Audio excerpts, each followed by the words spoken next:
What is up guys, Claudia de Karmakin. Aujourd'hui, on parle du pilier de la récupération et je vais vous parler rapidement du sommeil. Il y a tellement de choses à dire sur le sommeil, mais je voulais vous parler d'une petite routine de soir que vous pouvez faire pour optimiser votre sommeil. C'est sûr qu'on recommande de 7 à 8 heures de sommeil par nuit, mais si vous dormez un petit peu moins, assurez-vous au moins que la qualité de votre sommeil est optimale. C'est pas normal de se réveiller à chaque heure de la journée. C'est pas normal, à chaque heure de la nuit plutôt. C'est pas normal de se réveiller le matin puis de se sentir super fatigué comme si on n'avait pas dormi. C'est pas normal de se réveiller et de voir que le lit est comme un champ de bataille tellement votre sommeil est agité. C'est pas normal que ça prenne 3 heures à s'endormir le soir. Donc, je vais vous donner quelques trucs que vous pouvez faire avant d'aller dodo pour vous assurer que au moins la qualité de votre sommeil soit un petit peu plus optimale. Parce qu'évidemment, il n'y a rien de mieux qu'un sommeil de qualité pour pouvoir mieux récupérer à tous les niveaux, que ce soit physiquement ou mentalement. Donc, premièrement, c'est sûr que si vous êtes capable d'aller dormir et même de vous réveiller à la même heure, à tous les jours, ça fait en sorte que votre corps est dans un cycle qui est super optimal. Il sait à quoi s'attendre, il sait qu'à telle heure, il va dormir, à telle heure, il va se réveiller. Et cette constance-là aide beaucoup à s'assurer que le sommeil soit de meilleure qualité et que ça ne prenne pas des fois 5 minutes à s'endormir et d'autres fois 3 heures à s'endormir. Donc, essayez toujours d'avoir une heure spécifique de dodo et une heure spécifique de lever, incluant la fin de semaine. On peut se donner une petite marge de 30 minutes à 1 heure, mais essayez de garder ça le plus constant possible. Deuxièmement, on l'entend souvent, c'est quelque chose qui est assez difficile à faire de nos jours parce qu'on a tous la mauvaise habitude de le faire, mais aucune technologie 1 heure avant le dodo, c'est optimal.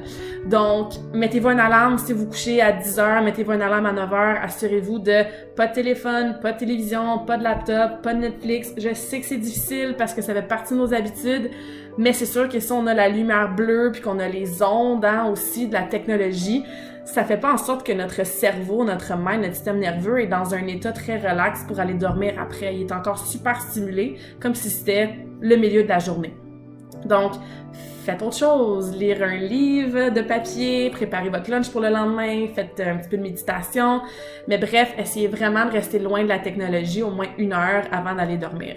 Si pour vous, ça semble impossible parce que vous finissez de travailler tard, vous avez vraiment cette habitude-là, mais commencez avec 5 minutes, après ça 10 minutes, après ça 15 minutes et essayez d'augmenter jusqu'à 1 heure avant d'aller dormir. Ensuite, c'est sûr que si notre digestion est un petit peu en train de travailler parce que vous avez soupé très tard ou que vous avez mangé peut-être des collations non nécessaires en regardant Netflix ou à la fin de la soirée, ça se peut que vous vous réveillez vers 1 heure, 2 heures le matin quand ton foie et tout ça, tes organes sont en train de se nettoyer parce que le corps, quand il est occupé à digérer, il est pas vraiment occupé non plus à mettre ton corps dans un état optimal pour le dodo. Donc, si vous mangez près de votre coucher, assurez-vous que ce que vous mangez, ça se digère bien, c'est pas en grosse quantité et c'est quelque chose que vous êtes habitué de manger aussi pour que la digestion soit assez smooth, si je peux dire. Sinon, essayez de pas trop manger dans les 2-3 heures minimum avant d'aller dormir. Ensuite, vous pouvez avoir un supplément de magnésium qui peut vous aider aussi à mieux dormir.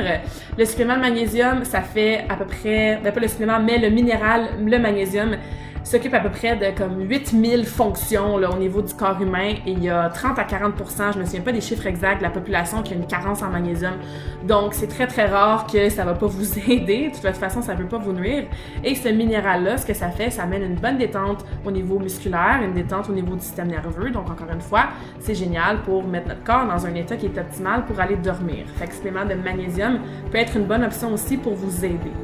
Ensuite, si vous avez toutes sortes de choses dans votre tête, vous allez dormir et vous pensez à 1 million d'affaires, votre to-do list, faut pas que j'oublie de faire ça demain, faut pas que j'oublie d'appeler un tel, il s'est passé tel truc aujourd'hui.